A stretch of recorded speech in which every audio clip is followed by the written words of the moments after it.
Presiden Joko Widodo meresmikan operasi pembangkit listrik tenaga surya PLTS Terapung Cirata berkapasitas 192 MW peak yang berlokasi di Purwakarta, Jawa Barat pada Kamis 9 November 2023. Beroperasinya pembangkit ramah lingkungan ini menjadi bukti komitmen Indonesia dalam melakukan transisi energi demi mencapai Net Zero Emissions NZE tahun 2060.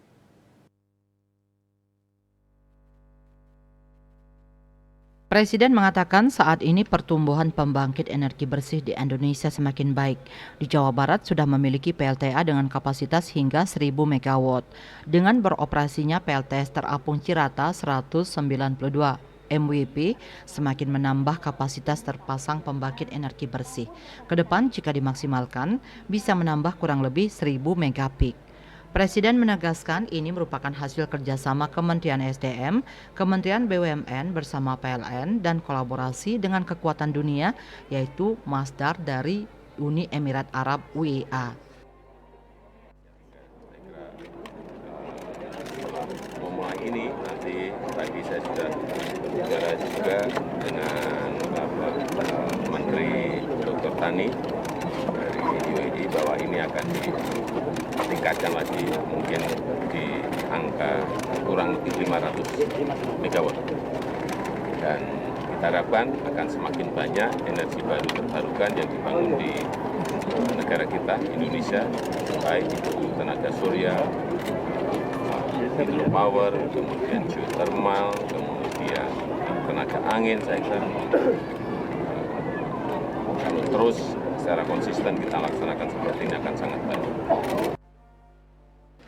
Menteri Perdagangan Luar Negeri UEA Tani bin Ahmed Al-Seudi mengatakan peresmian PLTS Terapung Cirata merupakan hasil konkret kerjasama antara Indonesia dan UEA. Dengan beroperasinya PLTS Terapung Cirata menegaskan komitmen Indonesia dan UEA dalam transisi energi. Selain itu, dengan beroperasinya PLTS Terapung Cirata juga mampu membuka potensi pengembangan energi hijau lainnya di Indonesia. PLTS Terapung Cirata juga sebagai bentuk terciptanya kerjasama investasi yang baik antar dua negara. Proyek energi bersih ini menjadi terobosan bagi pendorong ekonomi baru di sektor logistik, pariwisata, manufaktur, bahkan sektor pertanian dan ekonomi halal antar dua negara.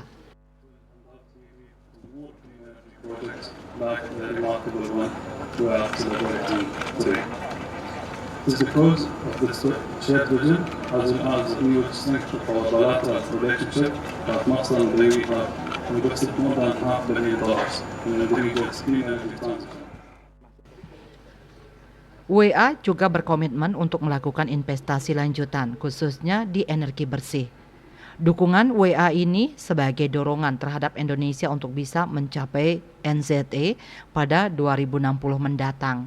Direktur Utama PLN Darmawan Prasojo mengatakan, pembangunan PLTS Cirata menjadi langkah nyata PLN dalam mendukung pemerintah melakukan transisi energi.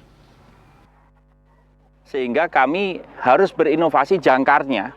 Itu adalah jangkar khusus yang bisa langsung menggigit di bawah agar tidak ada pergeseran dari island-island yang pembangunan PLTS floating ini. Dan dalam hal itu semua tantangan teknis berhasil kita hadapi karena adalah suatu kebersamaan. Gitu. Proyek strategis nasional PSN ini memanfaatkan 4% area waduk Cirata atau sekitar 200 hektar. Terdiri dari 13 pulau yang berisi 340.000 solar panel, mampu melistriki lebih dari 50.000 rumah.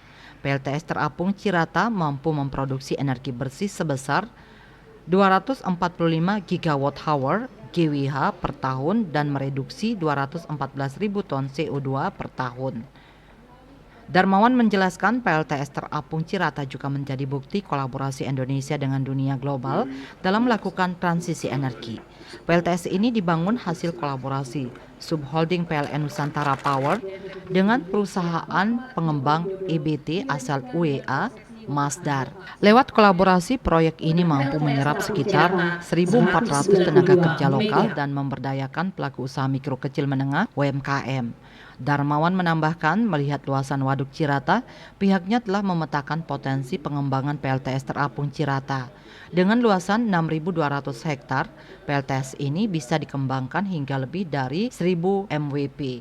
CEO Masdar Mohamed Jamel Al-Ramahi menjelaskan, Masdar sebagai perusahaan kelas dunia berkomitmen untuk terus melakukan pengembangan teknologi sehingga dapat memberikan solusi dan jawaban dalam upaya transisi energi. Kedepan terdapat rencana pengembangan PLTS Terapung Cirata ini lebih baik lagi dan mampu memberikan kontribusi lebih kepada Indonesia. Turut hadir dalam peresmian PLTS Terapung Cirata, Menteri Badan Usaha Milik Negara Erick Thohir, Menteri Energi dan Sumber Daya Mineral Arifin Tasrif, PJ Gubernur Jawa Barat Bae Mahmudin, dan PJ Bupati Purwakarta Beni Irwan. Humas PLN melaporkan.